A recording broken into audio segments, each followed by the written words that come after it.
Foi aprendendo que percebemos ser possível ensinar. O que nós vamos fazer hoje é uma coisa que alguns alunos nossos já têm experiência da disciplina Política e Problemática da Assistência, que a gente vai promover um círculo de cultura, tá? Nesse círculo de cultura nós vamos tratar hoje da doença infantil como uma patologia social e uma patologia orgânica. Tá? Vocês receberam um texto, esse texto vocês já leram. A gente trabalha com uma pedagogia problematizadora, trazendo os casos, que a gente chama de casos da saúde, né? Transformando esses casos em situações existenciais, né? Então começa já a interface com o método, a pedagogia freiriana. E aí a gente chega para ela e diz, o que está acontecendo? Uma pergunta assim geral. E aí ela desaba. Ela tinha passado a noite na rua, porque ela tinha sido agredida em casa, e ela não tinha como voltar para casa, passou a noite na rua. E aquela criança, na realidade, aquele sintoma que ela estava apresentando, que era uma dificuldade, né, respiratória, e que se de repente o profissional não tem um olhar atento, ele vai funcionar a veia, fazer a medicação, e ela vai voltar para casa ou para a rua, que no caso era. Então essa doença, às vezes, quando chega, né, a gente tem que olhar muito mais do que aquela dificuldade da respiração, né? A gente tem esse convívio, esse contato maior, a gente tem uma maior autonomia, né, frente aos pacientes, então a gente pode ter essa troca mesmo. E lá a gente vê os casos de reciprocidade de mão dupla e a de uma via só. Quando você chega a um paciente e talvez nem dá um bom dia, já chega fazendo os procedimentos que tem que se fazer, é uma outra forma de reciprocidade, entendeu? E quando você chega falando, bom dia, como você tá, tudo bem? E aí, acho que você perde um minuto a mais, e às vezes nem é perda, é ganho, porque você vai ter o melhor atendimento mesmo para esse paciente.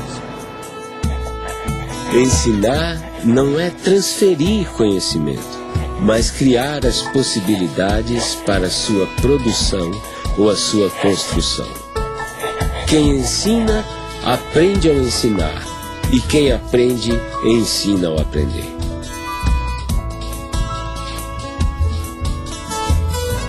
Pedagogia do Oprimido, que é um livro que já estava praticamente pronto em 68, mas que saiu publicado pela primeira vez em 70, e que é o principal livro do Paulo Freire, o mais importante. Há pouco tempo encontrei esse livro, Pedagogia do Oprimido, 15ª edição.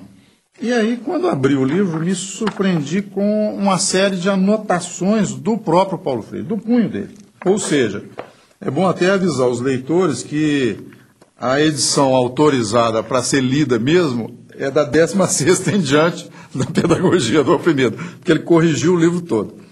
Mas o que é mais interessante, isso contesta, é uma das provas do rigor do Paulo Freire com relação ao pensamento. Eu considero a obra de Paulo Freire, e ele também a considerava, eu ouvi depoimentos dele nesse sentido, não como uma obra do terceiro mundo. Disse, eu não quero escrever uma pedagogia exclusiva para o terceiro mundo, né? Eu acho que colocar Paulo Freire no terceiro mundo e sectarizá-lo no terceiro mundo significa não querer ver a opressão na sua totalidade que vem do primeiro mundo.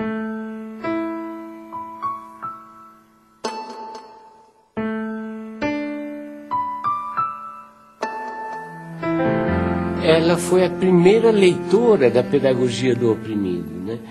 Ou seja, ela tinha uma sensibilidade, por exemplo, muito grande para escolher as palavras geradoras do método de alfabetização.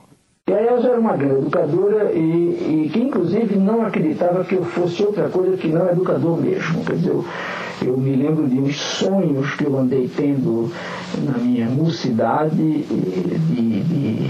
de ser juiz de direito, de fazer uma carreira por aí, e ela me dizia, rindo, apesar de todo o respeito que eu tenho pela magistratura, eu acho que você é mesmo um educador. Porque era um diabo de um amor, rapaz, tão soberanamente amor, mas amor no sentido de desprendimento, amor no sentido de consciência do outro. Olha só que coisa, né? Ela teve um papel indiscutível na minha vida durante um longo período em que nós vivemos sem hiatos, não? Casados durante 42 anos. É um tempão, um negócio fantástico. Quando minha mãe morreu, meu pai morreu também. Morreu e Eu escrevi até um poema falando disso.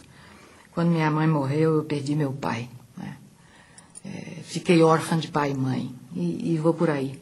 E ficou um pedaço de pai conhecido e um pai completamente desconhecido, que era aquele meio morto, né? Quando a Elza morreu, é óbvio que um cara que amou desse jeito, quando morreu, a pessoa que ele amou, morreu nele e com ele um bando de coisa. E, inclusive, morreu a vontade de viver.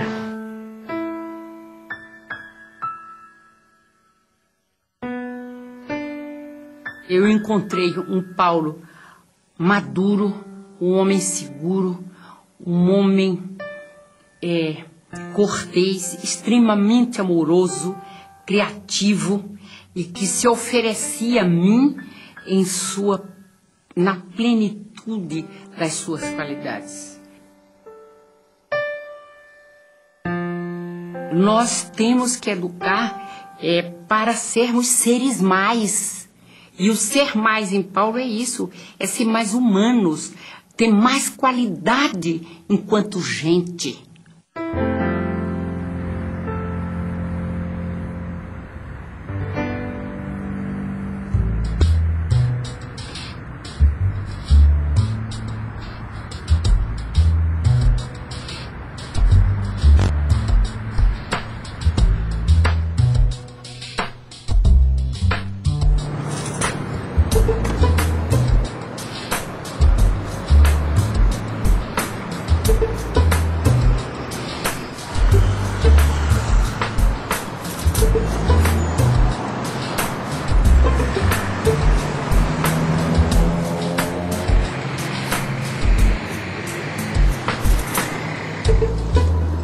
O MOVA é um movimento de alfabetização, né, que surge junto às camadas populares, buscando uma nova maneira e uma nova perspectiva de alfabetização, né, vinculada principalmente a esse pensamento e essa filosofia freiriana. Logo que o Partido dos Trabalhadores ganhou a eleição em São Paulo, e através da prefeita Luísa Erundina, e antes mesmo dela convidá-lo para secretário, eu e o Paulo começamos a conversar sobre o desafio que estava colocado de criar um grande movimento de alfabetização de jovens e adultos na cidade de São Paulo, né? E logo a primeira ideia fundante era justamente essa ideia de que teria que ser um movimento. Aí por isso se chamou MOVA. Eu acho que uma das tarefas da educadora progressista hoje, com relação aos movimentos populares, é exatamente aprendendo com eles, com os movimentos populares, ensinar também. Quer dizer, não há por que temer, que tem o dever e a tarefa e o direito de ensinar também aos movimentos. De jeito nenhum eu jamais me entregaria aos movimentos como eterno discípulo deles. Mas de jeito nenhum, porque é mentira e é falso. Também não sou o eterno professor dos movimentos, mas eu sou o educador. É uma maneira diferente de aprender, entendeu? É uma maneira que eu não aprendi assim na escola, entendeu? Eu fiz até a 8ª série e muita coisa daqui não foi ensinado na escola. Aqui dentro do estado de São Paulo, trabalhando com esse público de catadores de materiais recicláveis e através da alfabetização, da leitura, da escrita, da matemática, das ciências, está ajudando as pessoas a se envolver um pouco mais nesse contexto e entender um pouco mais esse trabalho que elas fazem. E está instrumentalizando principalmente para que eles possam ser aceitos e inseridos dentro da sociedade que a gente vive. Eu não sabia como lidar com o preconceito das pessoas, entendeu? E aqui nas aulas eu estou aprendendo como lidar com isso, entendeu? O pessoal fala, nossa, mas você cata lixo? Não, eu não cato lixo, eu reciclo, entendeu? Lixo é o que você faz na sua casa.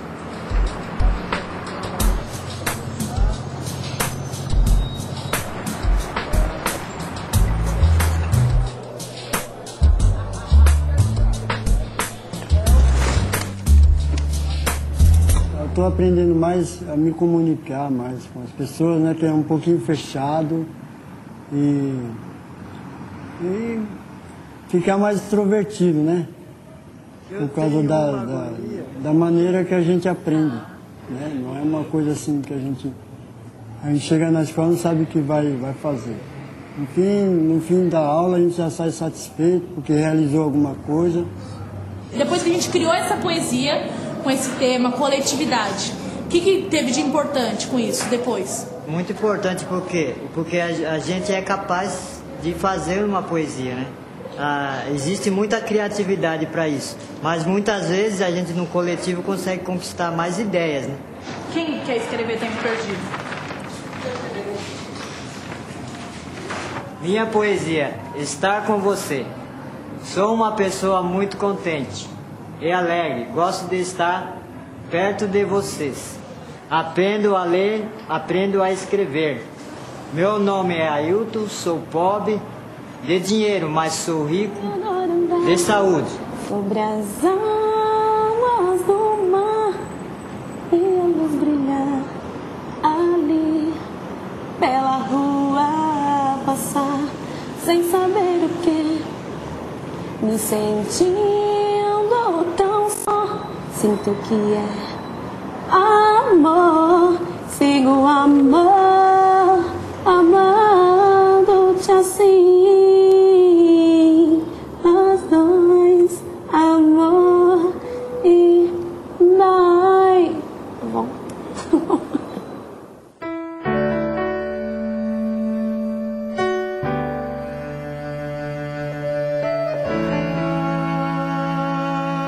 Eu acho que a gestão Paulo Freire à frente da secretaria marcou, né, para sempre a possibilidade, né, do desenvolvimento de uma educação pública, popular e democrática.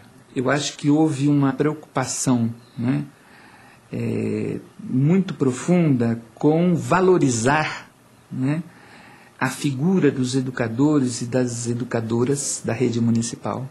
E aqui é preciso fazer um parênteses para dizer que eram considerados educadores e educadoras não só os professores, mas todas as pessoas que constituíam, né, o espaço da escola, a merendeira, o zelador, os funcionários, né? Eu sou um intelectual que não tem medo de ser amoroso. Eu amo as gentes e amo o mundo. E é porque amo as pessoas e amo o mundo que eu brigo para que a justiça social se implante antes da caridade.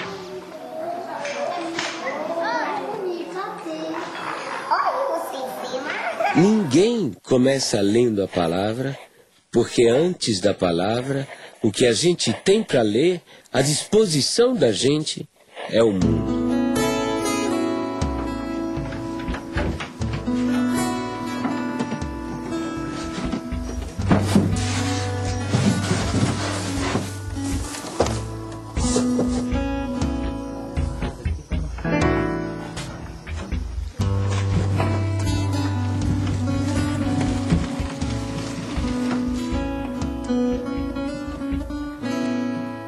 Porque se não tivesse esse curso aí, né, nós não aprendia mais a ler, não aprendia nada. Ia ficar pro resto da vida sem saber ler nada.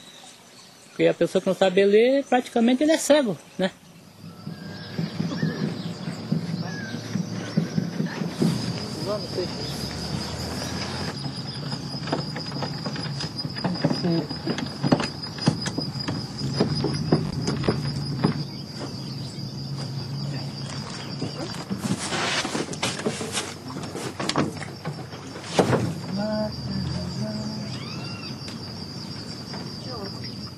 Você já sabendo ler, sabendo escrever, a gente fica mais seguro, né?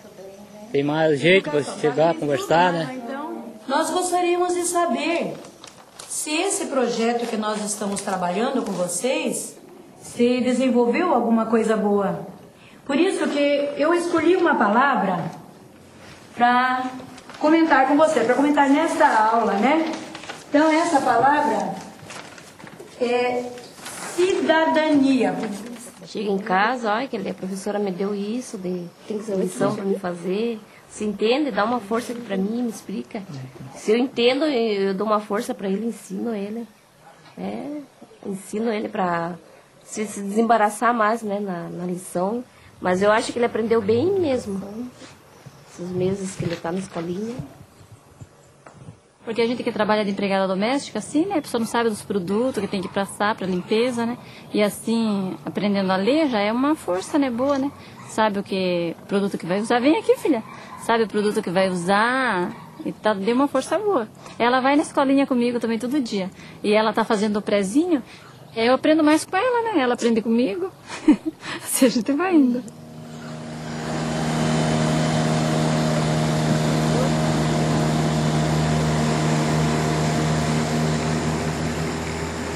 Quando eu comecei a dar aula para eles, eu pensei que eu não fosse conseguir, né? Eu pensei que eu não fosse conseguir devido à dificuldade deles, porque eles chegaram para mim cruz, né? Não sabiam nada. Aí eu comecei, passou umas 2, 3, acho que não chegou um mês de aula, chegou uma das alunas e falou: Miriam, eu consegui ir na Previdência Social, sozinha. Eu fiquei até emocionada, né? Quando eu vi assim, né, o Ministério, né? Aí, olhei assim, aprendi a ler. Para mim era uma emoção. Porque na época que a gente era jovem, num dia não tinha oportunidade para estudar, né? Hoje eu só trabalhava. Então, eu dei graças a Deus, né? Por essa oportunidade, né? Que a gente teve agora de estudar, porque tudo tem seu tempo, certo, né? A alfabetização é uma experiência criadora. E significa que o alfabetizando tem que criar, tem que montar, para usar uma expressão mais técnica, o seu sistema de sinais gráficos. Quer dizer, ele tem que ser, no fundo, o arquiteto desta produção ou desta criação, obviamente ajudado, ou ele ou ela, ajudado pela educadora ou pelo educador. Para mim, é muito serventia, né? Porque eu tinha problema de falta de letra. Para me escrever, eu comia muitas R, trocava assim, sabe? Agora não. Já estou bem melhor, graças a Deus. Quando eu vou no banco pagar dinheiro, qualquer coisa que eu vou fazer no banco assim, eu já não vou com aquele medo que eu tinha, sabe? Então eu já vou ciente do que eu estou fazendo, né? Nosso Vale do Ribeira aqui, o Iguape, o que você fala não é necessário para nós aqui, dessas coisas ou de mais alguma coisa que você não falar? Em primeiro lugar, estudo, né? E segundo, para mim, é emprego. E vindo a indústria, fábricas, Saúde essas também. coisas, aí gera emprego, né?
E outra pessoa aprendendo a ler e escrever pode pegar também pode arrumar um outro serviço melhor, né? Tem tudo isso, então eu estou estudando e graças a Deus estou aprendendo. Vamos ver se chegou lá, né?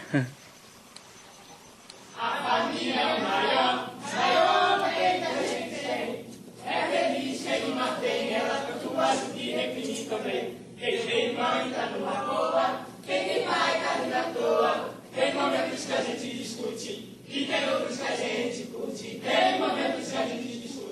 Quando veio a ditadura, a primeira coisa que fez foi um projeto que, se não me engano, se chamava Mobral, e que tinha como lema o seguinte: é preciso ensinar as pessoas a ler para que elas possam ler as ordens que vêm por escrito.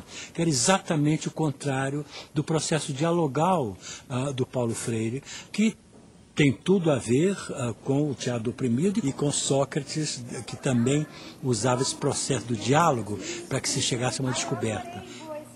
Agora, para que você atinja o conhecimento, não basta ter a informação. É necessário juntar a informação que você recebe com aquelas que você já tinha e daí poder concluir com uma decisão ética, com uma ação ética, não é? São esses os momentos do conhecimento real. E o ensinar, se a gente não recebe daquele a quem ensina nada, nós vamos estar pondo na cabeça dele algumas informações que podem ser verdadeiras, mas que não vão servir para nada, e na nossa cabeça nós vamos apenas estar despejando alguma coisa que temos sem nada receber em troca.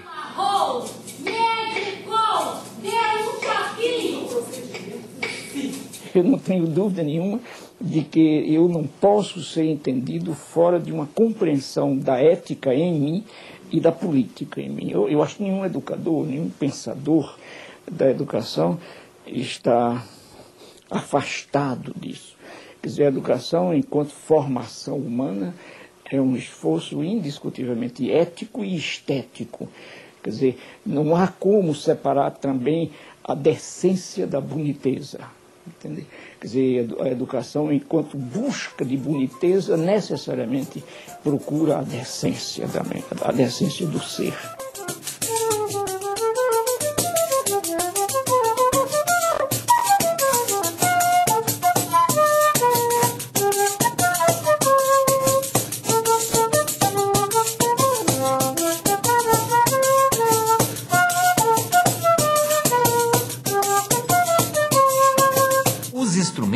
Eles são um meio de transporte para a música que está dentro de cada um de nós, né? E a gente tem que desenvolver, é importantíssimo que o aluno primeiro, ele desenvolva essa noção dos sons mais agudos, dos sons mais graves, da percepção dos sons, antes de entender a música no papel.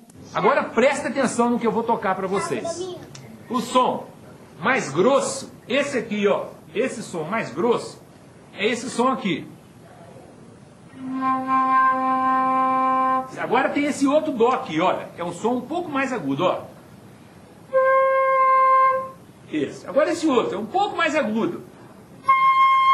E esse último é muito fininho, parece um passarinho ou um bicho que tem um som muito fino, ó. Processo de alfabetização musical, do início da aprendizagem musical das escolas tradicionais, ele trabalha da forma contrária. E aquilo que me motivou a desenvolver esse trabalho a partir da perspectiva freiriana. Então, o aluno, ele levanta, digamos, a nota dó, né? Dó, ré, mi, fá. E o TEDEM diferencia essa forma de aprendizado porque fica em destaque, né? Fica o espaço vazio do som do som que você está querendo produzir, reproduzir, né?